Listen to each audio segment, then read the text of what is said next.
Life is short, too short to stack regrets and get to the end wishing you had lived a life by your own design rather than what others expected of you. Let's have ourselves some pocket sized pep talk because my guest today says boldness is the key to unlocking that life.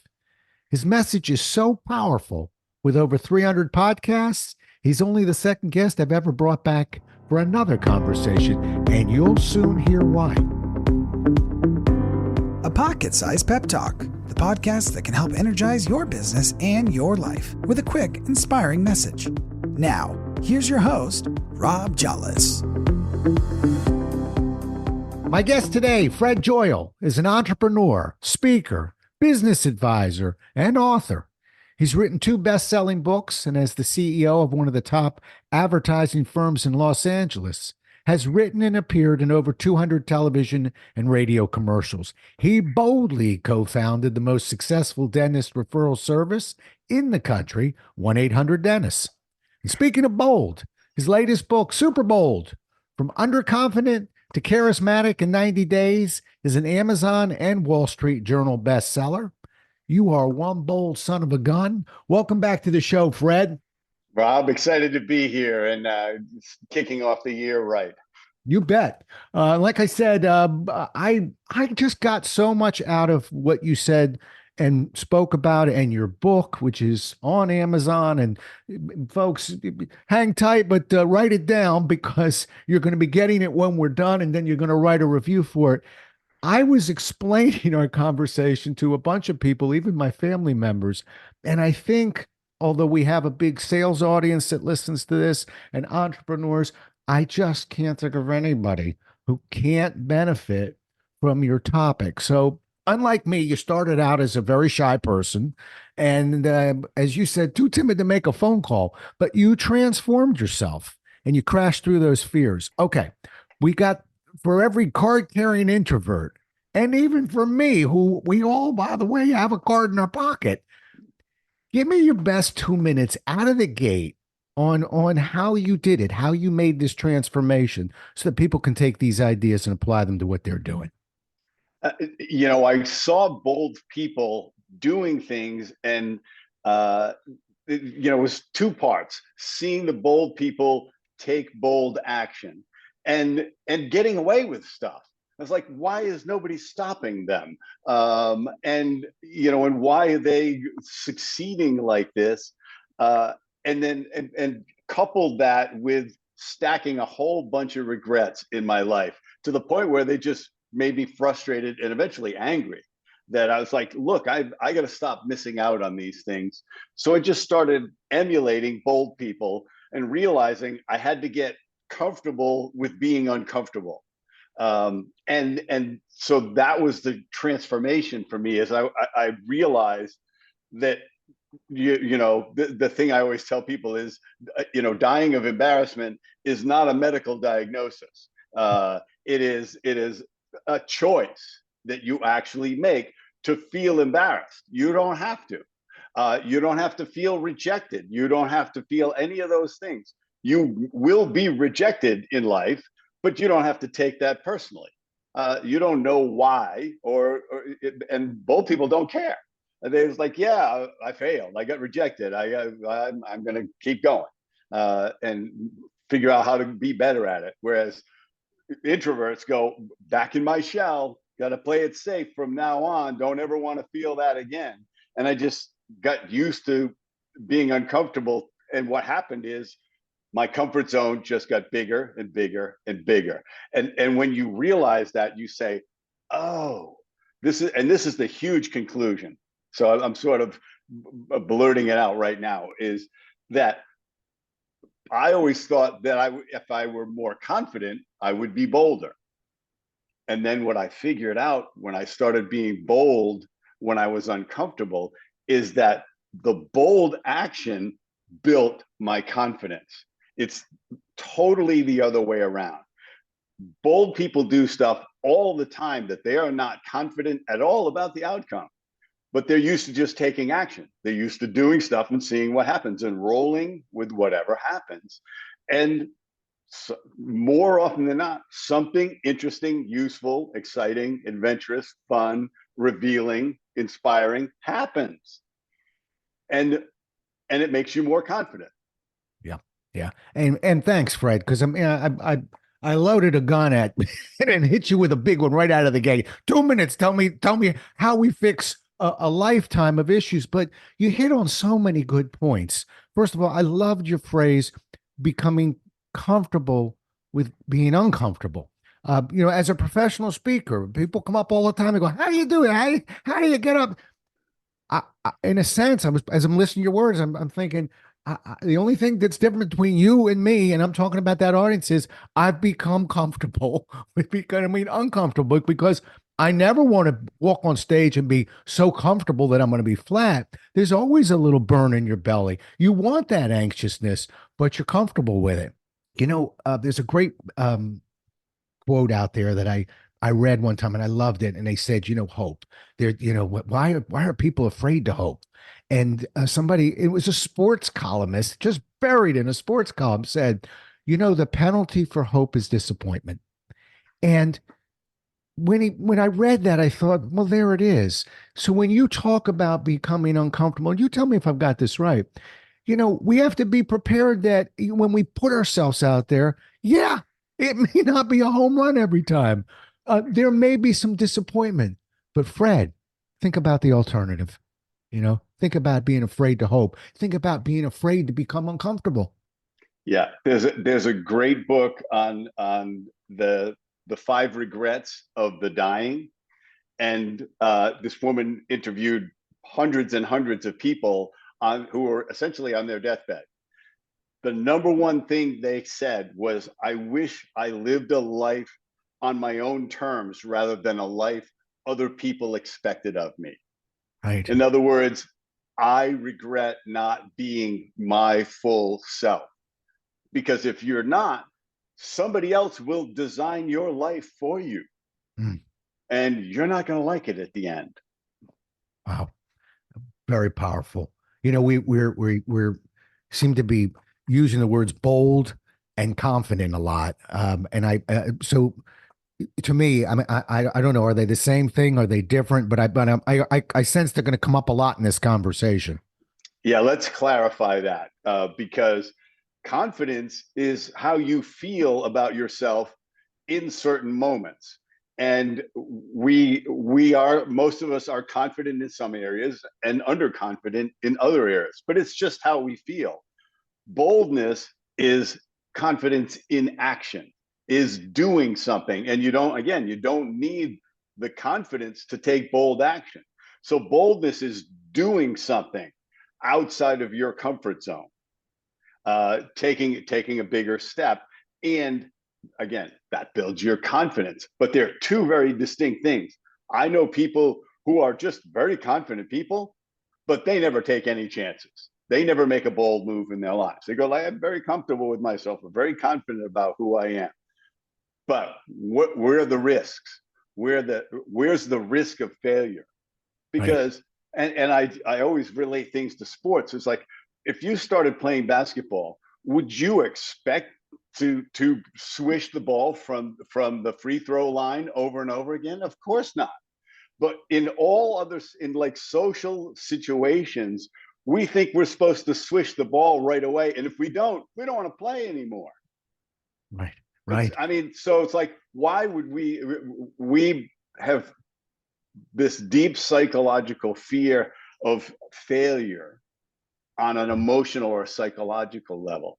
Right. Bold people have learned that the real reward is to set that aside, to stop worrying about what other people are thinking and chase your dreams. Beautifully said.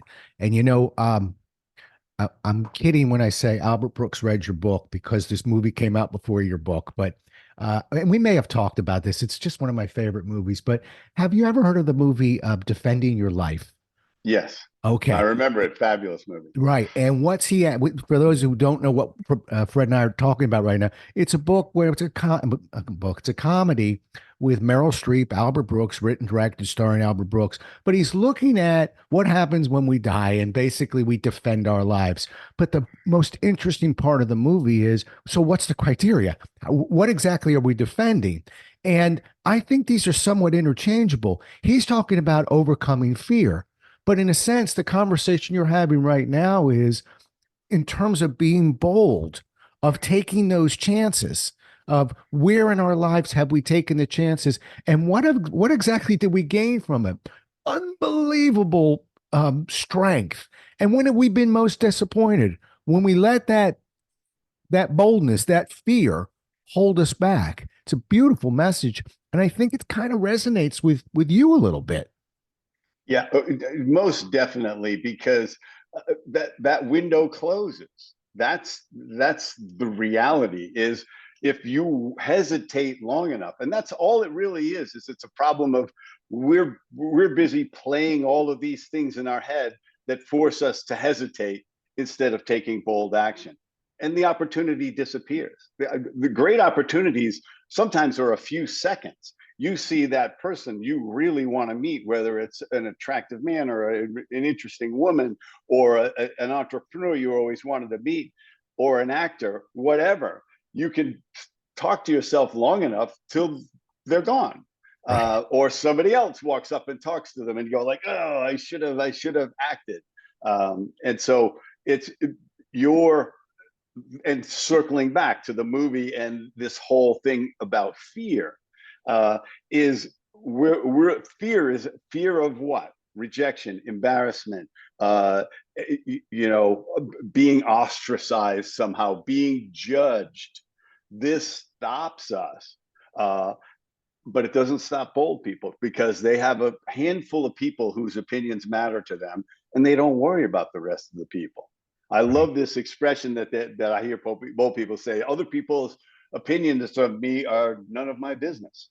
Uh, it's like what a release that can be when you stop worrying about what other people are thinking about you, because they're having judgments based on 15 seconds of observation. Yeah. And you do it too. I do it too. I look at somebody and I go, that guy should never wear that jacket. He looks ridiculous. He needs a haircut. She's going to have a heart attack if she doesn't lose weight. I'm running judgments left and right. And then I meet the people. I'm wrong about 98% of the time about everything that I've decided about them. Yeah. Um, and so people are doing that about us with no information. Right. So why worry about it? Yeah, well said. And I can give you a classic example of what you just said. We all have people that we don't know. Maybe it's your health club, maybe it's someplace that you visit repetitively. And there's always one or two people that walk by you and they don't really make eye contact. Not the first time, the 15th time, the 30th time. And what do we do in our head? My, that son of a gun. He doesn't have time for me. I don't have time for him. We build up an entire plot line of this individual and wait for it. Eventually, it always happens. You accidentally make eye contact. You kind of go, how you doing? You get a big smile and you realize for 3 years, I've had this plot line that had no basis for truth whatsoever. Probably an introverted person, uncomfortable. But what did we do? We just leapt off of that. And it's just a pity. It's a shame. Yeah. Oh yeah. We buy into our narrative. Yeah. But going back to this idea of fear, is I want to zero in on something. A Yeah. lot of times, what we fear, it tells us that it's something we really want. Oh, Somebody, for example, somebody says, I would love to sing, karaoke, but I would be too embarrassed to do it. My voice isn't good enough. So they never do it. But they really want it. They're afraid of how it's going to go. So they guarantee they're not going to experience it by not doing it. And right. I say to them, have you listened to people sing karaoke? Do they all seem talented to you? Some of the people having in the most fun suck at singing, but they're a joy to watch because they are like giving you everything they got off key. And you're like, who's having a better time? You sitting there worrying about people laughing at you, and the guy up there singing, people laughing at him and singing along and clapping along with him, and he's just belting out AC/DC off key. Yeah. Uh, why not have it? Life is short.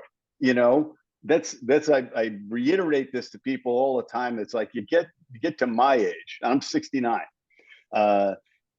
You realize how it's too short to let other people decide what you're capable of. It's too short to live somebody else's dream. You know, it's too short to worry about what other people are thinking, Yeah. because the clock is running, man, and we don't know how long the coach is going to leave us in the game. Right. Right. And again, those times where we do take those leaps, we're almost always rewarded. It becomes, a chapter in our life, that those moments, they're the greatest moments in the world.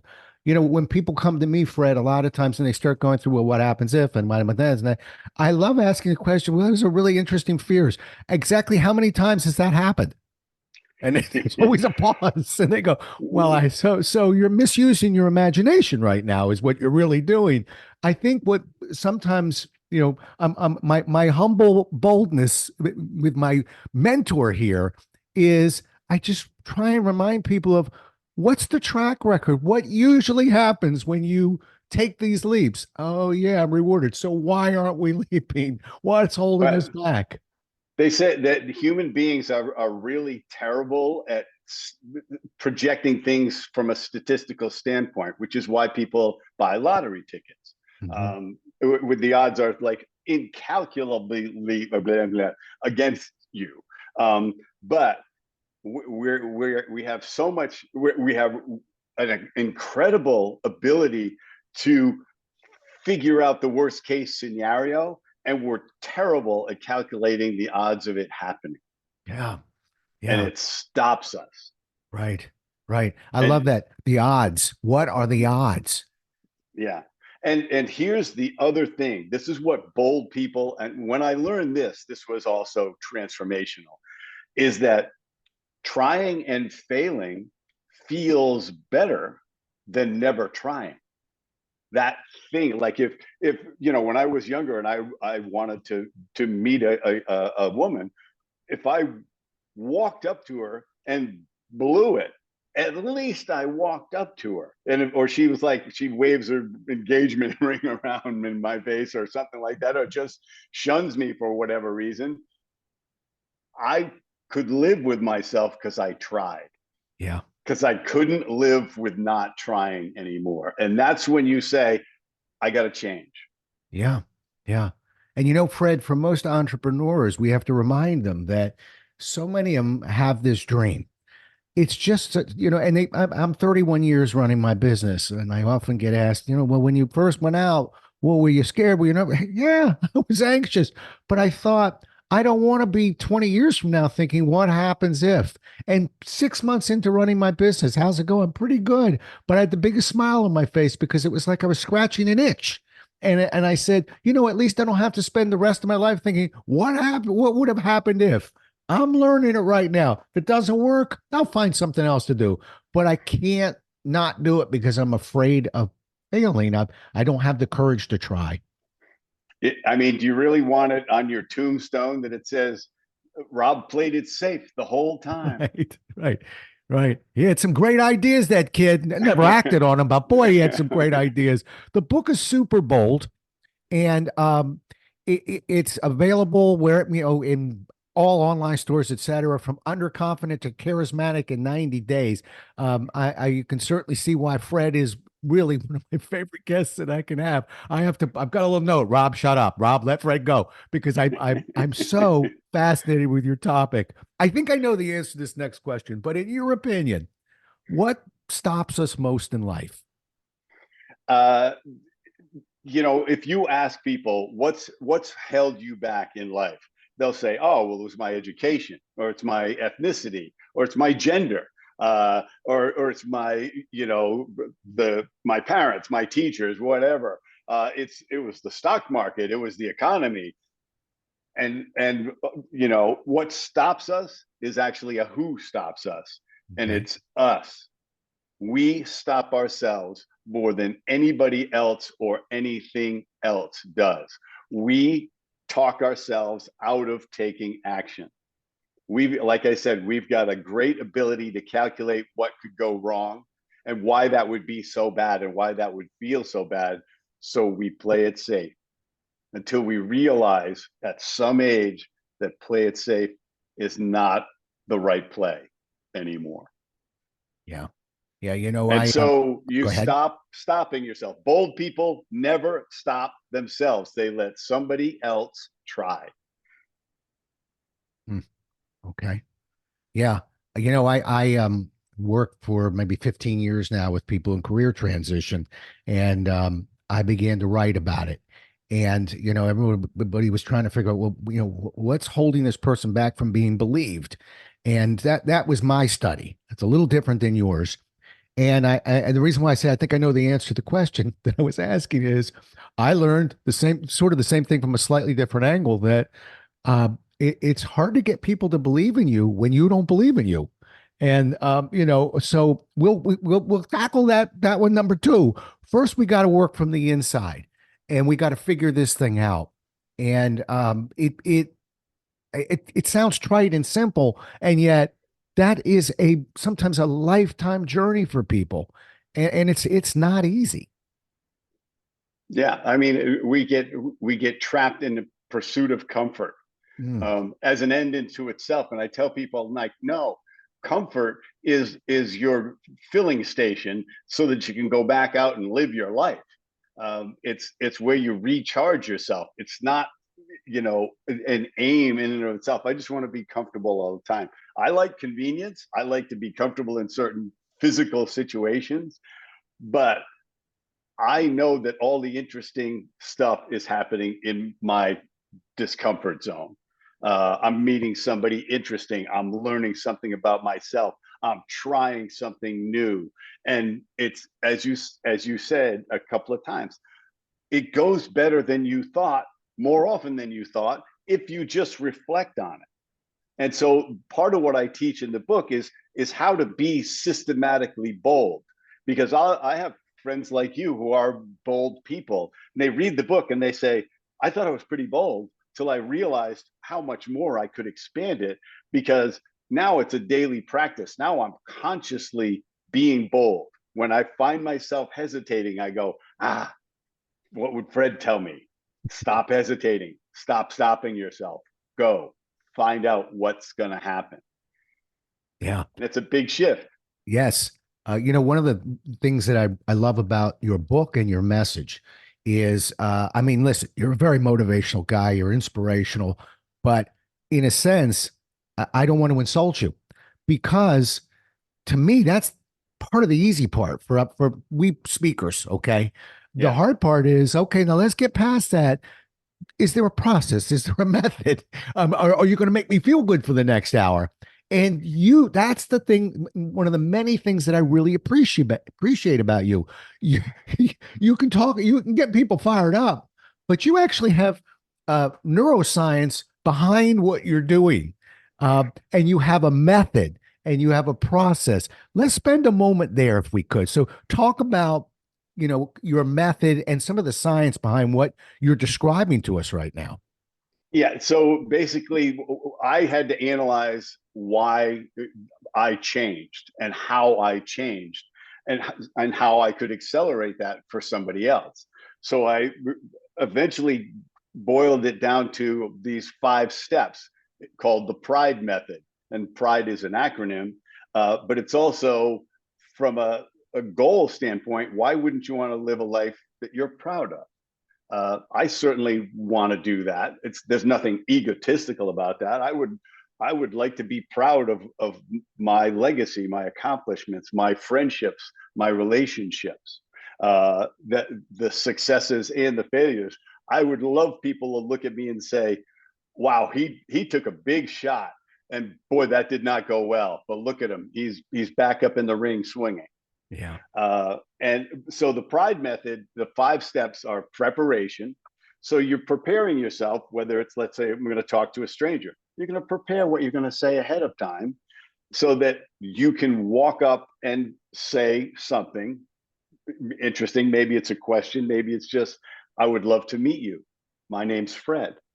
And sometimes a lot of people, they overcomplicate it. They go like, I need to be fascinating. It's like, no, you don't.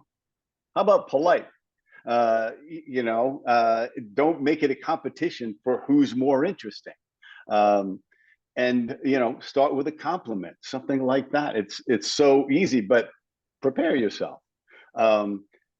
As a side note, and I just because I could dive deep into each of the steps, but I really like to point this out, is preparation creates the opportunity for discovery, for spontaneous saying something spontaneous. So I may see you and say, I'm going to walk up and compliment this guy in his beard, and then all of a sudden I see that you have one of your books with you, and I say, wait a minute, you're Rob Jolles. I read that book. That book was amazing, but I was ready to just talk about, your beard looks great. So the preparation is the foundation for spontaneity. Yeah. Frank, can I just pop in for 10 seconds with each acronym? I just want to tie it to this audience. So many salespeople think they're prepared. They're not prepared. And when they're prepared to tell the customer all about their solution that the customer probably isn't even looking for. They're struggling with a problem, but they're not ready for a solution. So I'll turn it right back to you. But that preparedness is sometimes learning something interesting about that client and getting some questions ready to get that client talking and feeling comfortable, because you doubled back and said, when we were younger, yeah, I wanted to tell you all these fascinating things about me. As I got a little older, I learned, no, I want to hear fascinating things about you. So I like the P. Keep rolling. R, relaxing. We have the ability to relax ourselves. We know this as speakers, is if you're going on stage, you got 3,000 people in the audience, you got a lot of energy that is slipping in between anxiety and energy. You want to go with all your energy, but you don't want the anxiety. So I always take like 3 deep breaths before I go on stage, and it relaxes me just enough. And then when you realize you can relax yourself, that relaxes you more. You say, I'm in control of my state. So I'm fully energized. I'm not anxious anymore. Let me out. Give me that mic. Get me in front of these people, because I got stuff for them.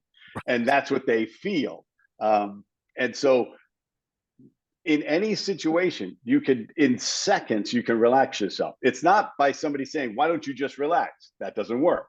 That makes you go like, I don't look relaxed. That makes me even more nervous. Yeah. So just know that, I go into more detail on all of these steps in the book. Sure you do. I'm sure you do.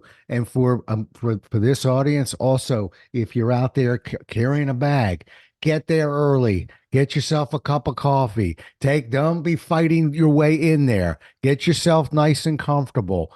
Think about, I actually like to take myself to not, gee, what happens if this doesn't work? What usually happens in there? And not only that, but what do I expect to happen? Whatever that key is, even if it's listening to music, we're trying to relax ourselves. Keep rolling. You're doing great. Go for the I. And so the I are having insights.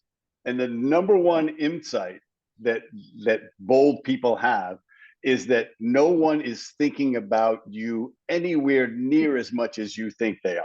No one is thinking that much about you. You know who they're thinking about? Themselves. They are thinking about themselves just like you are. Bold people, like I said, they have 4 or 5 people whose opinions really matter to them. And then everybody else is a 1 or a 0 on a scale of 10. I mean, they would care about their audience. For example, you and I care about our audience, but we know 10% of that audience is going to think we're an idiot. And another 10% is going to think this is the most brilliant thing they've ever heard. Hopefully they're both wrong. But we want to get to a lot of people. But if I have one person who comes up to me and says, that is exactly what I've needed to hear for the past 10 years. Thank you. I'm good. I don't care if it was 5,000 people. If I got one, I got all the way through to one, I'm good. I got paid on that. Yeah. And so worry about the people that matter. And the other insight is 99% of the time, nothing bad happens unless you decide to label it that way. Right. It's like I said, embarrassment is a choice. Yep. A friend of mine, she broke her heel on stage uh, in front of a big audience. And the women gasp when they see this happen, right? She's like, it's horrifying. She looks down, kicks her shoes off, and says, "Well, I guess I got to spend more than $30 on shoes." Right. As a speaker, she owns them at Yeah. that point because they're already impressed that she's in front of people speaking. Now she's something they would certainly be embarrassed and horrified to have happen. She's making a joke. Yep. This means nothing to her. Right. And She's rolling with it. Yep. And she's demonstrated that she's extremely authentic, which is what every audience wants. I'll switch off the sales and go to speaking. That insight, you gave us a great one there. I don't know about 1 out of 10, by the way. I like to think if I've got 100 people out there, I'm going to miss about 1 or 2 of them. I think bigger than you. I'm bolder on this one than you, Fred. But your point is made. The biggest mistake we make as speakers is and you might catch that look, that person, is we then dedicate all our time to that one person that doesn't like us and lose 70% of the audience while trying. But it's an instinct that we have. So I'm really glad that you brought it out. And so you demonstrated the I for us. Go to the D. Well, I mean, if you want to talk about salespeople, and the insight is if you're cold calling, you can take them hanging up on you or cursing you out personally or not.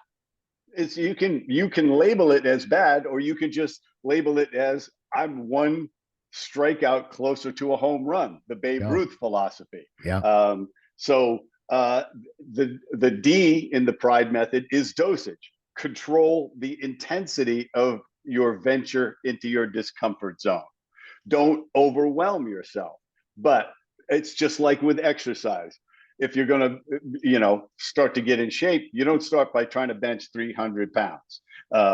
You start, and you don't start with, 10 pounds. You have to strain yourself, but you can't overstrain yourself. And it's the same thing with, I'll go to speaking again. Let's, if you want to start speaking, don't start with an audience of 1,000 people who have paid $500 to be in the room, because you're gonna crash and burn. Right. Start small. Start with 10 people. Go to Toastmasters. Do those things. You'll be uncomfortable enough. Don't worry. you'll find discomfort. But then it expanded, increase the dosage. And my book is full of exercises, individual exercises that are tiered so that you start really simply. You start non-verbally and gradually work yourself up to doing some really crazy stuff. But you're ready for it by the 5th level of exercising. So the dosage is important. All of life is dosage. Right. Enough water will kill you. Enough aspirin will kill you. Wonder drug, but it'll kill you. It's life is dosage. Yeah. And the final step, which is really wait, what happened to me? You gotta I got dosage. I have to. I got it. Believe me, I'm scratching my head going, that's a tough what he's giving me. But I'll be quick. I think on the sales side, sometimes we set some unrealistic goals. Sometimes management does that by saying, you were so good last year, I'm going to double it, double what your goal is, and I'm cutting your territory by 1/3.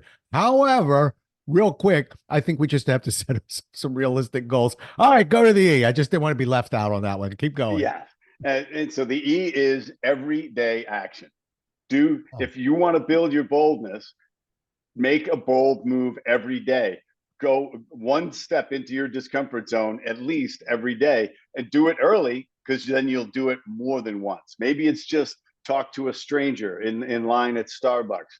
I tell people, like, they say, "Oh, I don't know what to say." It's like, do a drive-by compliment. Just look at somebody and say, I'm just going to compliment them on that. Those glasses look great on you, and just keep going. They don't even wait for the response. They'll say, "Oh, thank you so much." Don't be trying to turn it into a conversation. Just make it a gift that you give somebody. I do that. Starbucks is a great example, but if you have a favorite coffee place, most of the time I'll take my drink, I'll take a sip, and then I'll go back to the barista and I'll say, "Excuse me."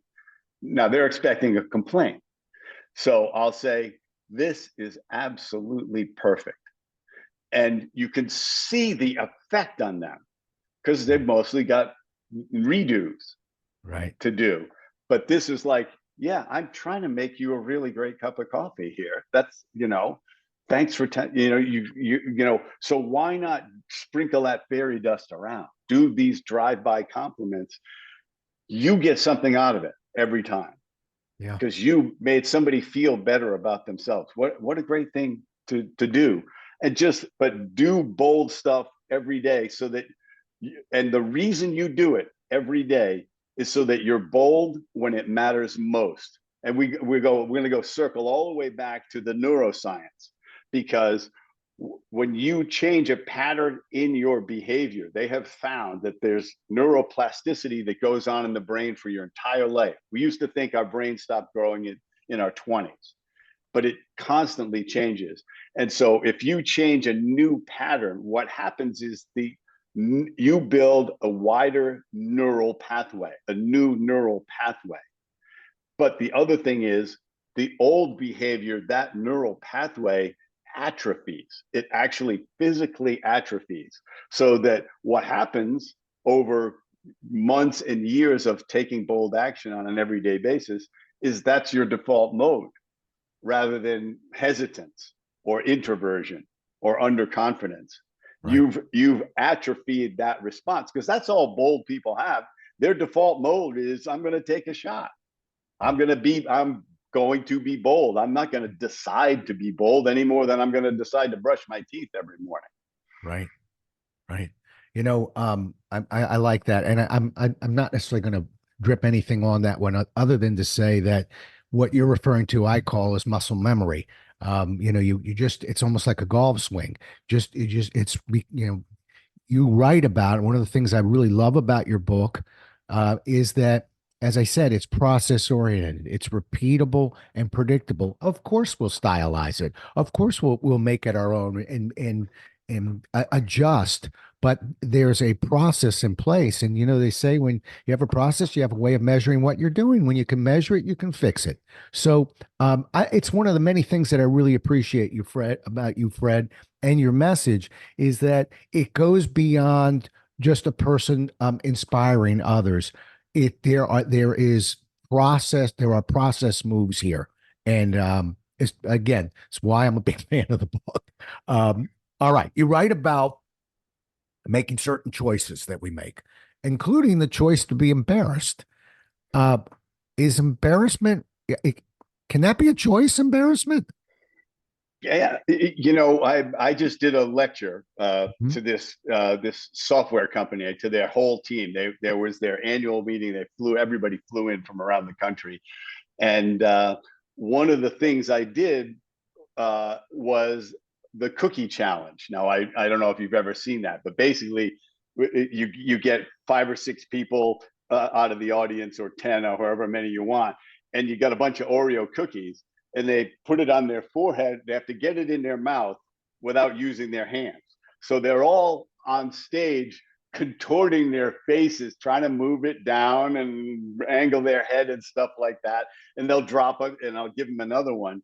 And I just did this. The great thing was the CEO actually managed to pull it off. So it's everybody's laughing and screaming and cheering while this is going on. And then one guy, it was almost like a setup. He goes, "What was the purpose of that?" And I said, "Embarrassment is a choice. You could decide to sit there in your seat and say, 'Oh, I'm not going to do the cookie challenge.' They got up in front of us and did it, and chose not to be embarrassed, failing at it, because it didn't matter. All of life is this. Whatever it is, you can try to run for president. Guess what? Most of the people that try to run for president lose. But all it takes to run for president is being over 35 and registering to do it. Yeah. And somebody wins Yeah. every time." Yeah. Well said. All right. I remember our first talk. It was one of my longer talks, and I could go all day with you. I want to bring it in for a landing a little bit. So, uh, I want to talk about, a topic like this, and given the fact that you didn't, you weren't born bold. There have got to be some mentors involved, some people that really inspired you. So, just talk for a moment about mentor, a moment.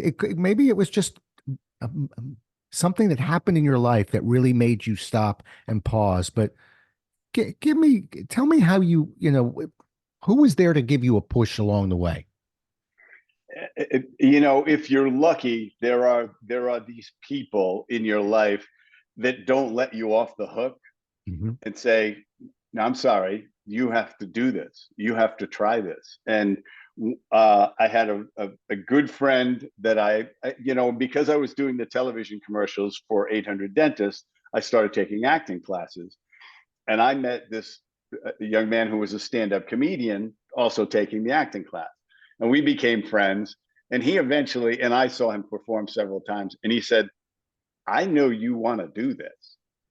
He said, "Everything that you're afraid of about doing stand up, you're wrong. And you'll realize the things you should be afraid of once you actually do it. So you're going to have to do it." And so he gets me to do open mic night. Uh, and then, and it goes kind of well. It doesn't, because most people who go up and do open mic bomb. They Right. just, because they're not funny, or they're just starting to. But I had preparation. I had done some preparation, Okay. um, and it went okay. And eventually, I developed 15 minutes of material and had a chance to get up and do it. And he was right. It was like the first time you do it, you say, "Oh, it's completely different than I thought." Um, and and then he also taught me several things. He said, like, never blame the audience. They came to laugh, and you failed. So move. And it's not that you're not funny; it's the joke's not funny, and everybody bombs. And he says, but here's the amazing thing: whether you kill that night or you bomb, the set's over. The set's in the wind. Stand up is this amazing thing where the feedback loop is instantaneous. Like, we can really, as speakers, we can think we really wowed them, we really got to them. With stand up, every 30 seconds if you're getting to them or not. But then it's over. It's not permanent. It is the opposite. It's totally ephemeral. And so because of it, you're only as good as the set that's coming up next that you have to do. And so it really strengthens you to put yourself out there, because when you're in other situations and you don't have to be funny, or you just, like, just as a speaker, it's kind of relaxing to not have to make people laugh every 30 seconds, to just and what happens is, of course, I can be much funnier on stage in the moment, Right. because that's just like all of, go back to preparation. You can prepare a great lecture, but invariably you're going to discover something in that lecture that's new, that you put a better way, or you, in a second, you thought of a different example, or somebody in the audience asked a question a certain way, or you zeroed in on somebody and you said, "Tell me what you're thinking right now. What's your reaction to this?"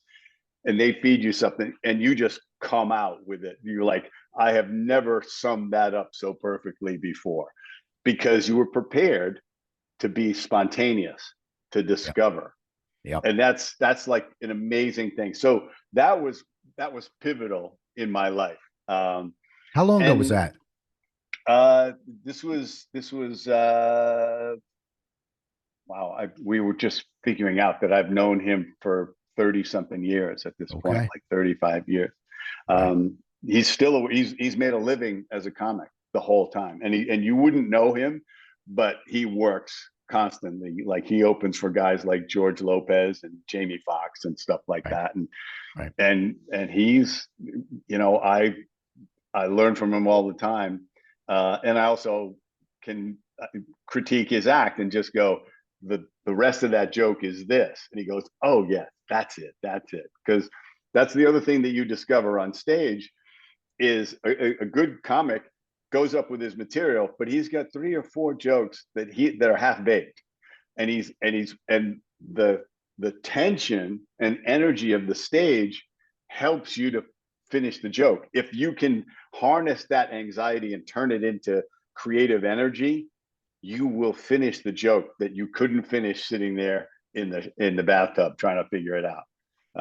So to be able to tap into your creative mind in that way was really transformational for me.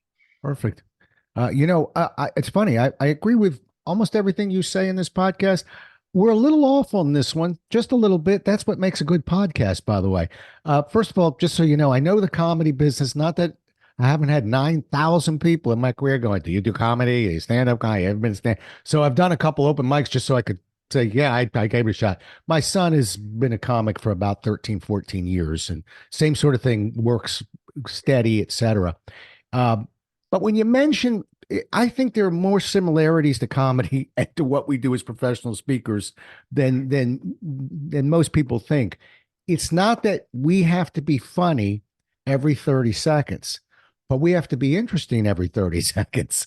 We can't go too long without bringing a point home, doing something, or we feel that same vacant audience expression and reaction. And we know it. Believe me, I've been on stage and thought, I don't know about them, but I'm bored with me. Well, the phone comes out and they're all of a sudden they're on Instagram. And you go like, oh wow, I get Yeah, it, I get it. But no, but you're absolutely right, because yeah.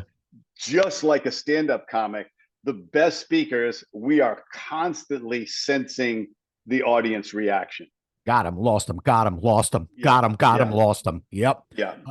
And last thing I'll say about that, my son and I used to always go into this thing about when he was earlier in his career, Dad, it's, part of it is failing and it's okay. And that's how we learn, and failing is good. And I say, as a professional speaker, it's never okay to fail. The dollars are bigger. These are Fortune 500 companies. You can do a tremendous damage. It's not that everything goes perfectly every time, but we don't embrace failure. There's not, hey, you know what? I learned how to make that joke better. No, it was a disaster. But he's gotten some corporate gigs, and where the numbers were a little bit higher, and looked at me recently and said, I get it now. It's not okay Yeah, to fail. yeah. It's, No, when no. you're I starting out, mean, we're maybe. not Yeah. we're not aiming for failure. We're just not afraid of it.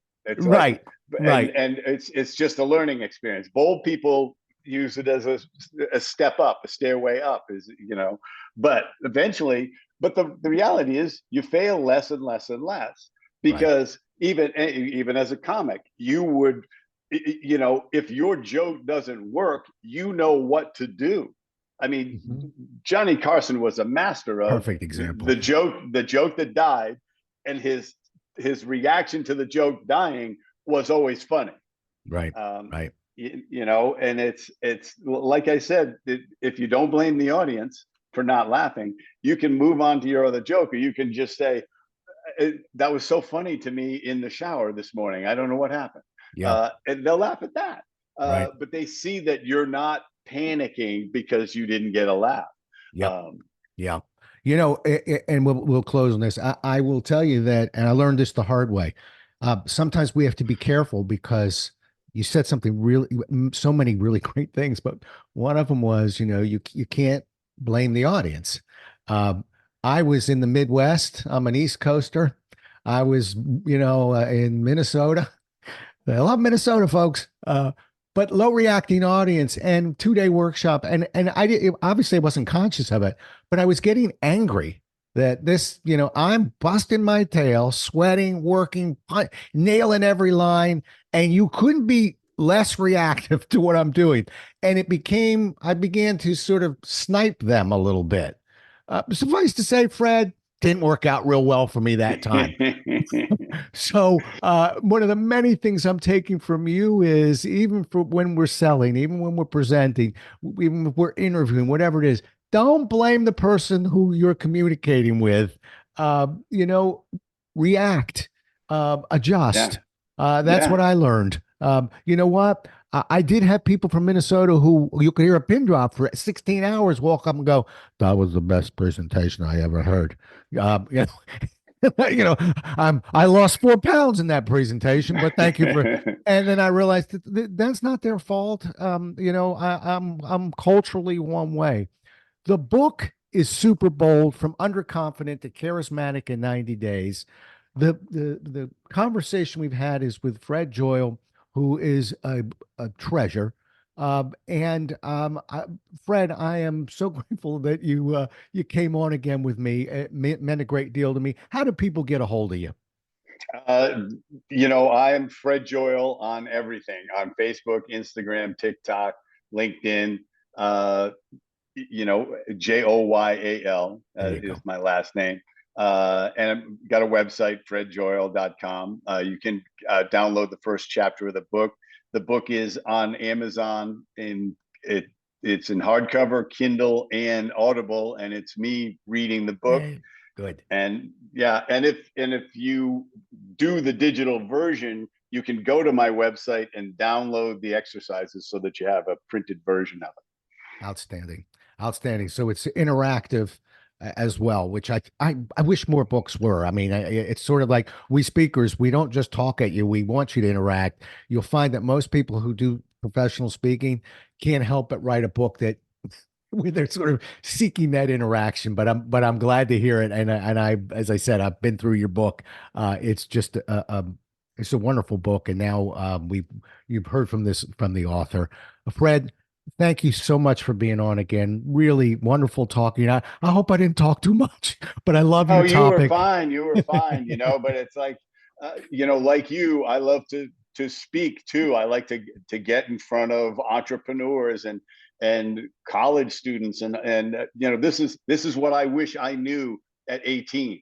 Right. And so and then 30, I wish I knew it too. But the younger you learn this, the more you can chase your dreams, and create bigger ones for yourself, and don't live a life of regret ever.